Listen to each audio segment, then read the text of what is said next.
Welcome to Code Learners.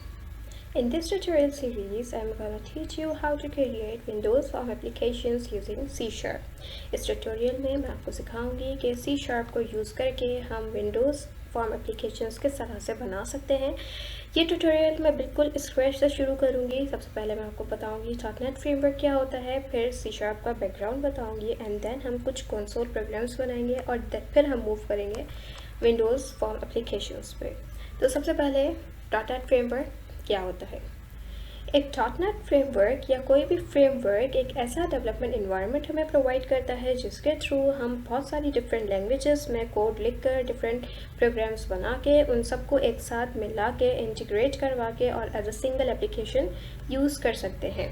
तो .NET भी एक इसी तरह का फ्रेमवर्क है जो हमें ऐसा इन्वायरमेंट प्रोवाइड करता है जिसके थ्रू हम बहुत आसानी के साथ डिफरेंट लैंग्वेजेस में कोड लिख के और उसको इंटीग्रेट करवा के एज सिंगल विंडोज़ एप्लीकेशन या वेब एप्लीकेशन यूज़ कर सकते हैं।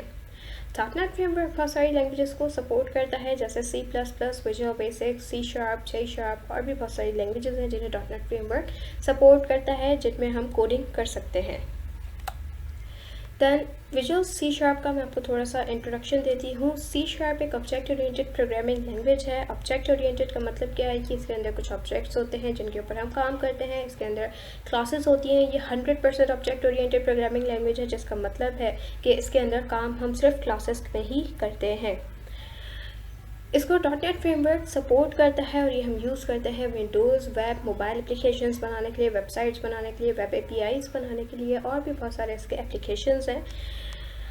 C Sharp का बैकग्राउंड C फैमिली से ही जाके मिलता है। इसका मतलब क्या है कि इसके अंदर जितने भी एलिमेंट्स हैं C Sharp के जो भी एलिमेंट्स हैं वो बिल्कुल सेम है C वाले।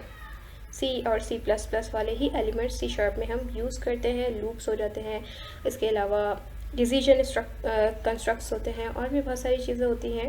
वो सब की सब C फैमिली से ही बिलोंग करती हैं और सिंटैक्स से यूज़ करती है जावा का। इसका जो पहला वर्जन रिलीज़ किया गया था वो 2002 में किया गया था और उसका जो लेटेस्ट वर्जन C Sharp 8 जो है वो अभी 2019 सितंबर में रिलीज़ किया गया है, इंट्रोड्यूस करवाया गया था। अब C Sharp को पढ़ना जो है वो बहुत ज़्यादा आसान है उन लोगों के लिए जो पहले से ही फेमिलियर है प्रोग्रामिंग से, यानी जिनके पास C++ और जावा की नो हाउ है उनके लिए C Sharp पढ़ना जो है वो कोई बहुत ज़्यादा मुश्किल काम नहीं है। C Sharp के कोड को हम रीयूज़ कर सकते हैं। यहाँ पे रीयूज़ का मतलब ये नहीं है कि हम कॉपी पेस्ट करके उसको कहीं पे भी यूज़ कर सकते हैं। रीयूज़ का मतलब ये है कि प्रोग्राम को हम एक दफ़ा लिखें और फिर उसी सेम प्रोग्राम को हम यूज़ करें डिफरेंट जगहों पे। यानी अगर हमें सेम लाइंस ऑफ कोड जो है वो चाहिए है किसी दूसरे प्रोग्राम में भी, यानी एक प्रोग्राम में हमने लिखी है और वो हमें चाहिए किसी दूसरे एप्लीकेशन के लिए, तो उसको हम दोबारा रीराइट करने के बजाय उसी को हम यूज़ करें, तो ये होती है रीयूजेबिलिटी। तो रीयूज़ यहाँ पे हम कॉपी पेस्ट के थ्रू नहीं, प्रोग्रामिंग में रीयूजेबल का मतलब होता है कि कुछ ऐसे मैकेनिज़म्स को यूज़ हम करें कि जिसके थ्रू हम एक दफ़ा लिखे हुए कोड को डिफरेंट जगहों पे यूज़ कर सकें।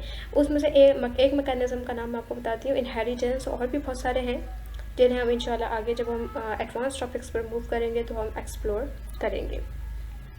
इसके अलावा C Sharp के अंदर बहुत ज़्यादा एक बड़ी कम्युनिटी सपोर्ट है, यानी अगर आपके साथ कोई प्रॉब्लम है, अगर आपको कोई मसला हो रहा है डेवलपमेंट में या आपके प्रोग्राम में कोई एरर आ रहा है या उसके इन्वायरमेंट में कोई प्रॉब्लम आ रही है और अगर आप जाके गूगल पर अपने प्रॉब्लम को सर्च करते हैं तो आपको बहुत अच्छे से जो है वो सॉल्यूशंस मिल जाते हैं। लेकिन अगर आपको अपने प्रॉब्लम की सॉल्यूशन नहीं मिलती तो ऐसे बहुत सारे प्लेटफॉर्म्स हैं जो आपको ये फैसिलिटी प्रोवाइड करते हैं कि आप अपने अपने प्रॉब्लम को वहाँ जाके पोस्ट कर दें, तो फिर वहाँ पे आपको जो C Sharp के डेवलपर्स हैं या जो और लोग हैं, माइक्रोसॉफ्ट के अपने लोग हैं, वो आपको वहाँ पे बहुत जल्दी रिस्पॉन्स करते हैं। विद इन द मिनट्स आपके पास रिस्पॉन्सेस आना शुरू हो जाते हैं और आपके प्रॉब्लम का सॉल्यूशन आपको मिल जाता है। फिर C Sharp एक केस सेंसिटिव लैंग्वेज है। केस सेंसिटिव का मतलब क्या है कि जो चीज़ अपर केस में है उसे हमने अपर केस में ही यूज़ करना है, जो लोअर केस में है उसे हमने लोअर केस में यूज़ करना है। अगर अपर केस की जगह लोअर केस लगा देंगे या लोअर केस की जगह अपर केस लगा देंगे तो अनएक्सपेक्टेड एरर्स जनरेट होंगे और हमारा प्रोग्राम रन नहीं होगा। C Sharp की हर स्टेटमेंट के आखिर में सेमी कॉलन लगाना बहुत ज़्यादा ज़रूरी है। प्रोग्रामिंग की ज़बान में हम सेमी कॉलन को टर्मिनेटर कहते हैं।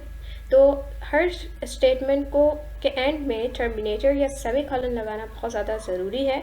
अगर हम नहीं लगाएंगे तो हमारे पास एरर्स जनरेट होंगे और एक्सपेक्टेड रिजल्ट्स प्रोड्यूस नहीं हो सकेंगे।